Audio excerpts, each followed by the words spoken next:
Terima kasih Anda masih bersama kami. Pendaftaran partai politik peserta pemilu 2024 dimulai kemarin. Parpol yang lolos pemilu 2019 mendapat keistimewaan.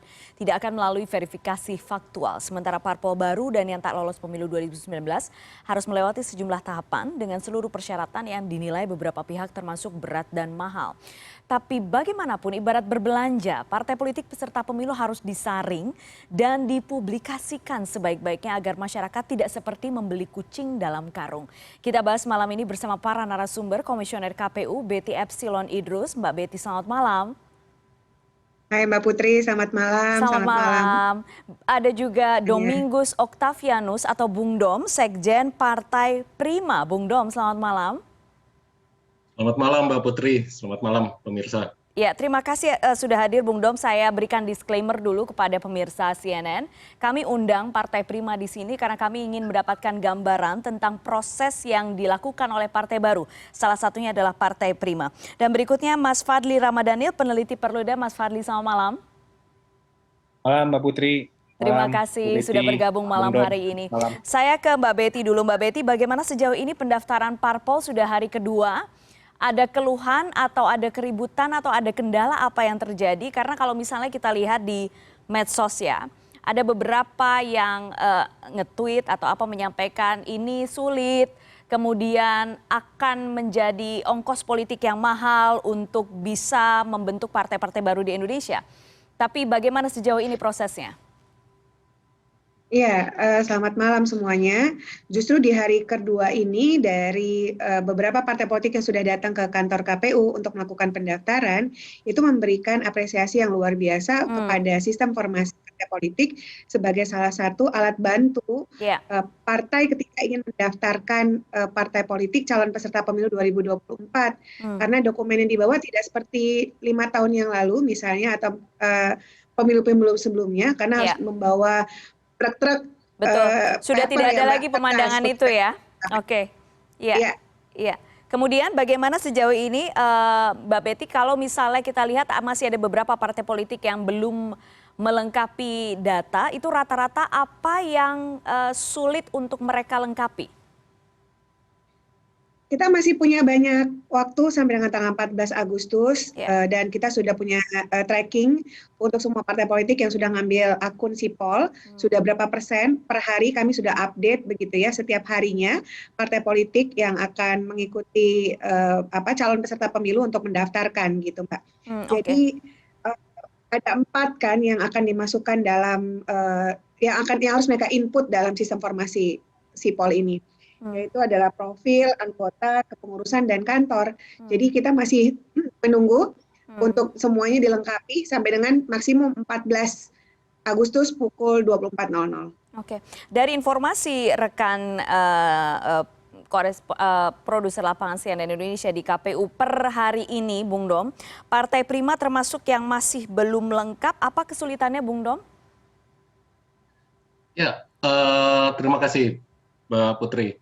Jadi sampai saat ini memang kita baru menginput 50% dari 100% kebutuhan data yang diminta oleh undang-undang melalui Sipol yang disediakan oleh KPU. Dan datanya sendiri sudah tersedia dengan baik.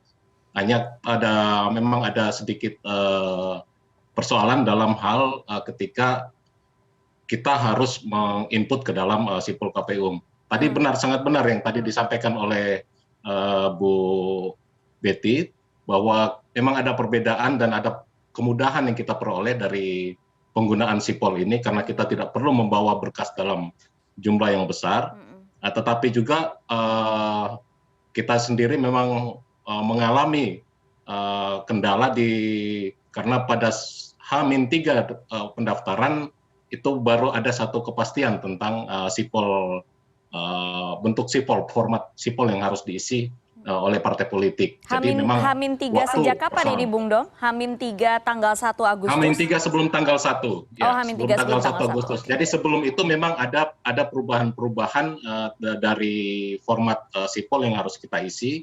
Dan kami sangat berterima kasih bahwa KPU mengakomodir sejumlah permintaan dari partai politik, yang misalnya soal kelengkapan surat keterangan domisili, kemudian soal struktur kecamatan dan sebagainya, itu yang kemudian diakomodir oleh KPU. Tetapi dengan perubahan itu ada konsekuensi perubahan format yang harus kita isi oleh partai politik. Nah, kita sedang menyesuaikan untuk perubahan-perubahan format itu.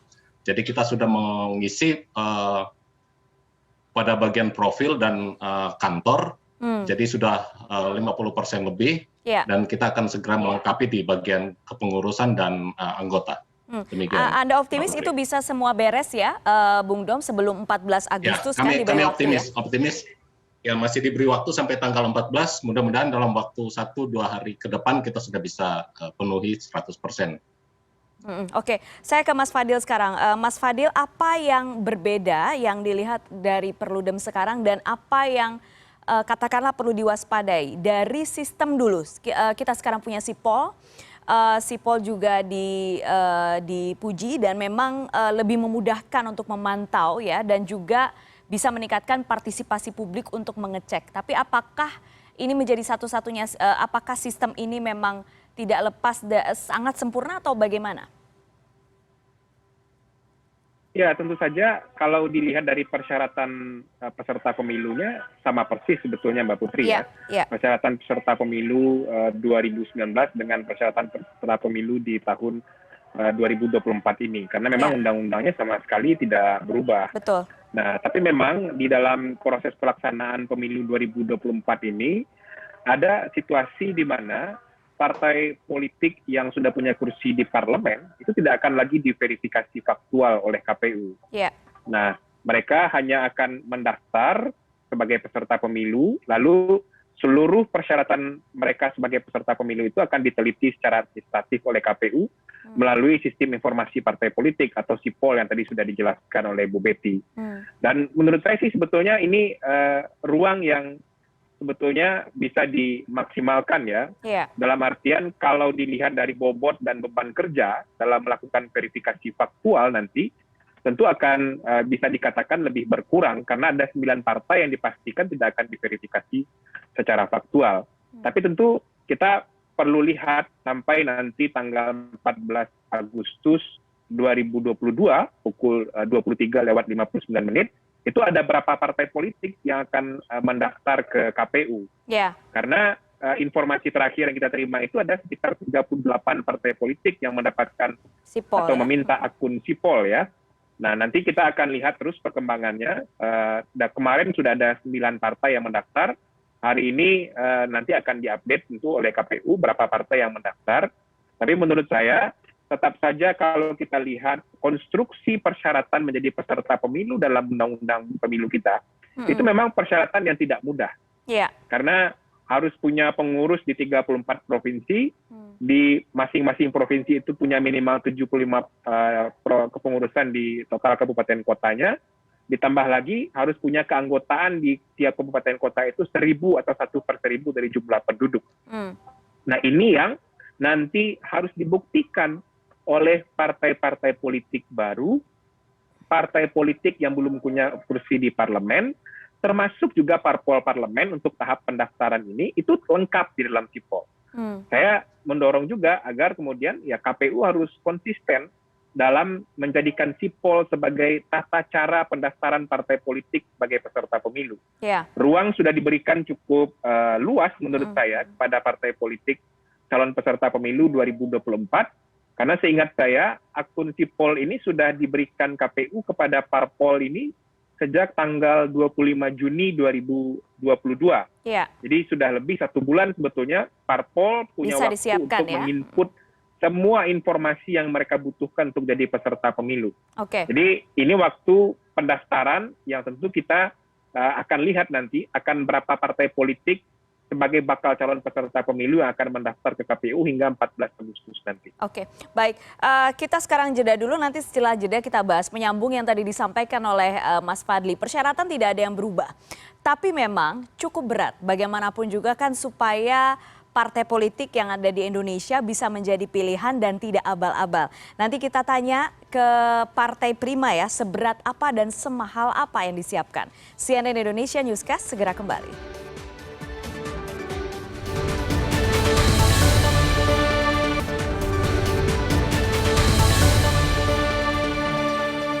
Terima kasih Anda masih bersama kami di CNN Indonesia Newscast. Kami masih membahas tentang pendaftaran partai politik yang memang sudah berlangsung selama 2 hari terakhir dan menjadi tantangan berat untuk partai politik baru dan juga partai politik yang tidak lolos di pemilu 2019. Saya ke Bung Dom nih, Sekjen Partai Prima. Bung Dom, benarkah dengan syarat yang memang tidak berubah ini, yang tadi disampaikan oleh Mas Fadli, ini syarat yang berat, mahal? Apakah ini juga dialami oleh Partai Prima?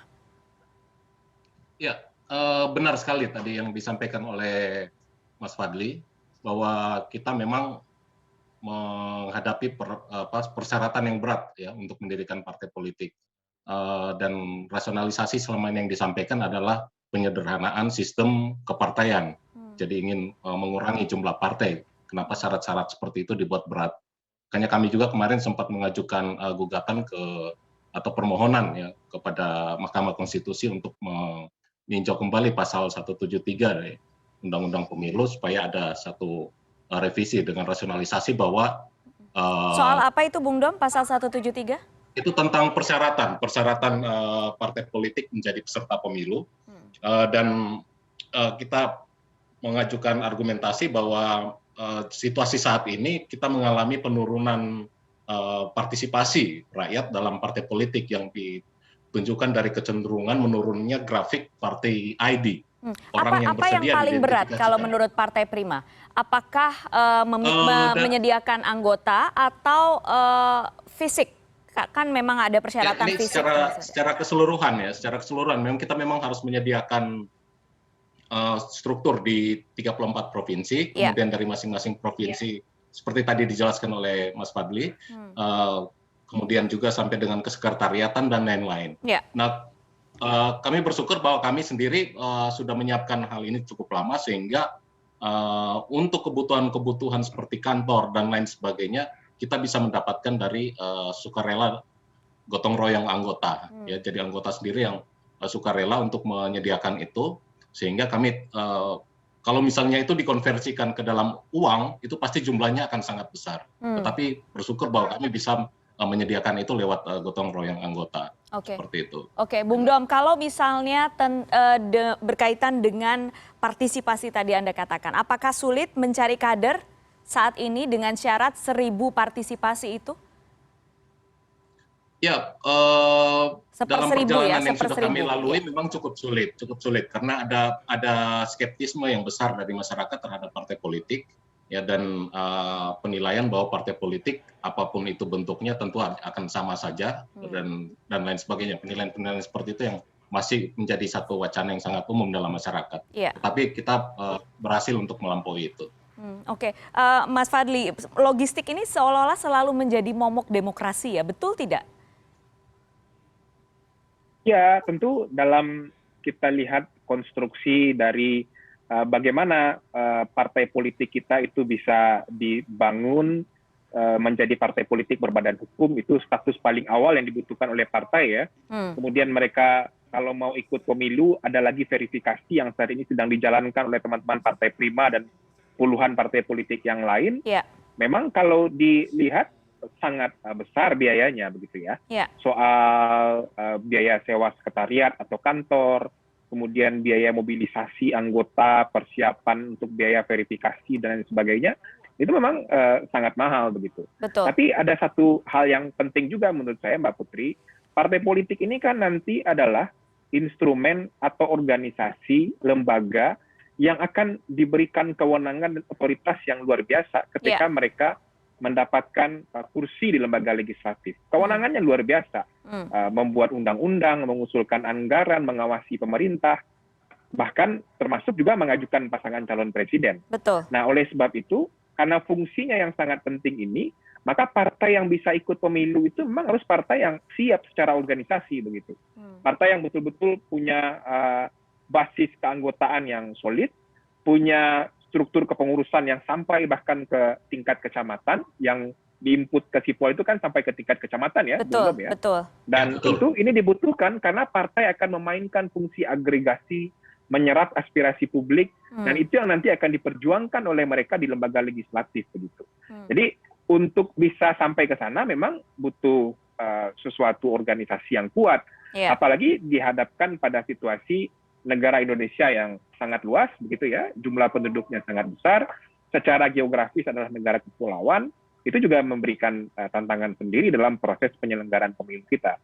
Nah, kalau dikaitkan langsung dengan konteks pembiayaan, memang ada satu diskursus tertentu ya, sejauh mana sebetulnya perlu adanya bantuan keuangan negara untuk partai politik. Itu jadi satu tema tersendiri menurut saya.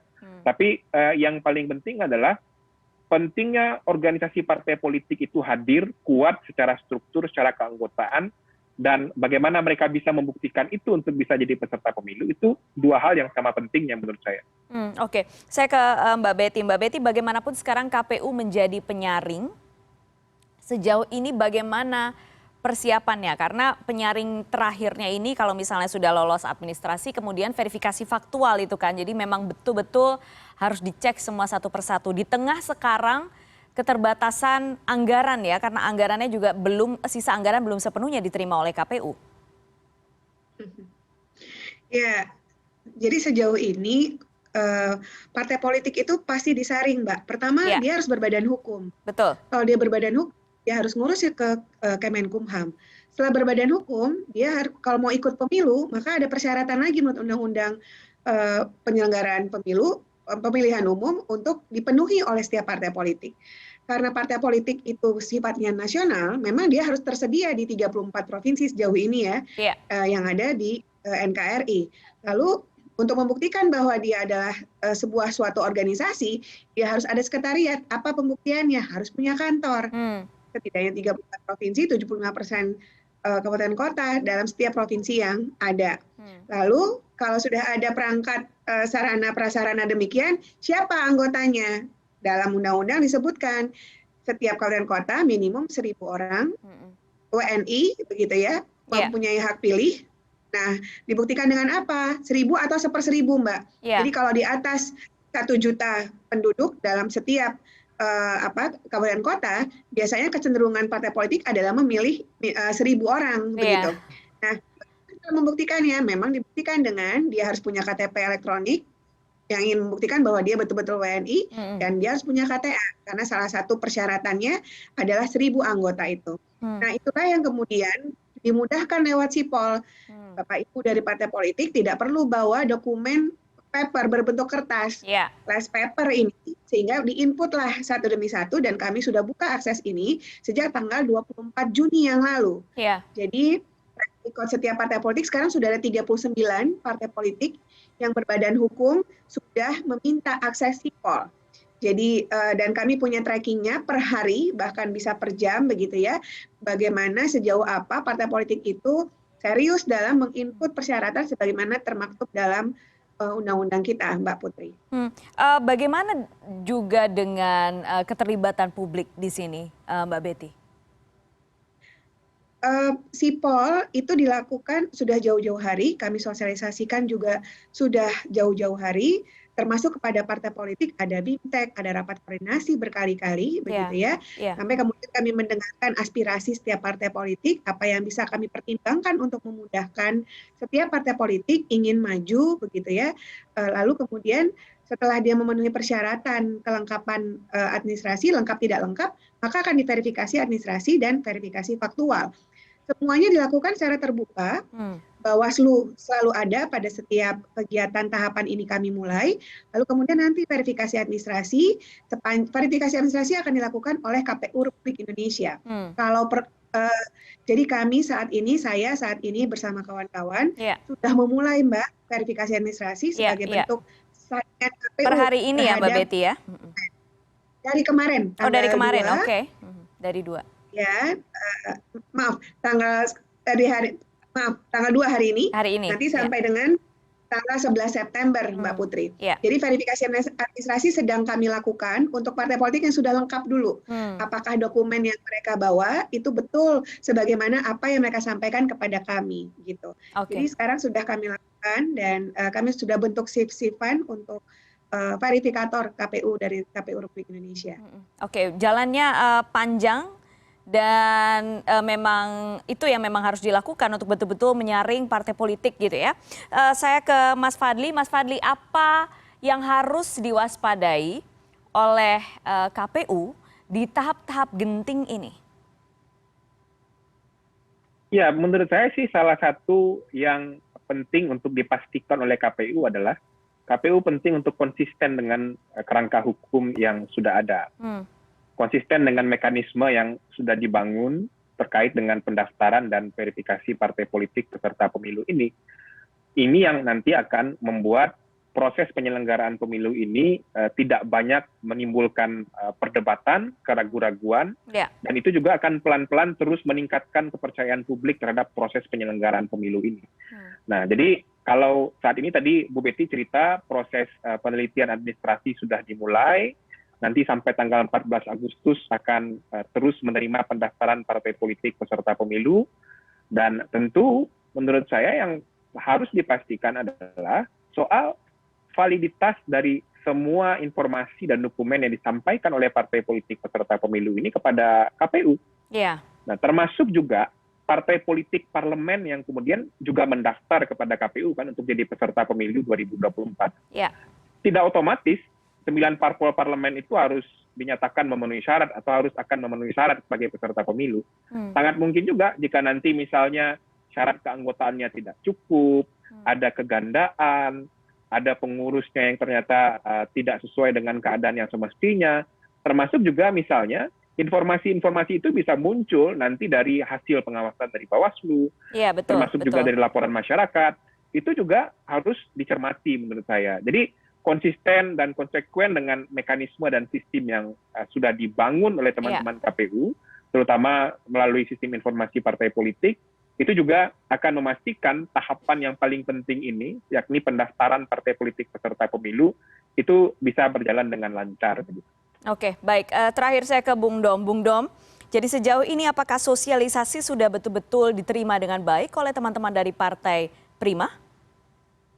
Ya, sosialisasi sudah kami terima dengan baik. Semuanya sudah kami juga menjalin komunikasi dengan baik dengan teman-teman di KPU. Baik kami melakukan audiensi dengan komisioner maupun berkomunikasi dengan tim teknisnya. Cuma memang begini Mbak Betty, di dalam sistem informasi partai politik ini menuntut juga ada satu kemampuan penguasaan terhadap teknologi informasi yang memang dibutuhkan juga adaptasi dari semua partai politik, apalagi partai politik yang baru. Karena kalau menurut informasi atau laporan yang kami terima dari tim administrasi kami, itu setidaknya ada 780.000 basis data yang harus kami isi ke dalam sipol KPU itu. Dan itu yang sudah sebagian yang sudah kami isi dan masih sebagian lagi yang dalam proses dan kita akan selesaikan sebelum tanggal 14 itu. Oke, baik. Semoga sukses untuk proses pendaftaran dan pelengkapan datanya ya, Bung Dom dari Sekjen Partai Prima. Terima kasih malam ini sudah bergabung. Terima kasih juga Mbak Betty dari KPU dan Mas Fadli dari Perludem. Kita sama-sama berharap semua proses ini akan berjalan lancar. Sosialisasi sudah dilakukan oleh KPU. Harapannya tidak ada sengketa yang muncul nanti belakangan. Terima kasih Bapak Ibu sudah bergabung di Newscast. Terima kasih Mbak Putri.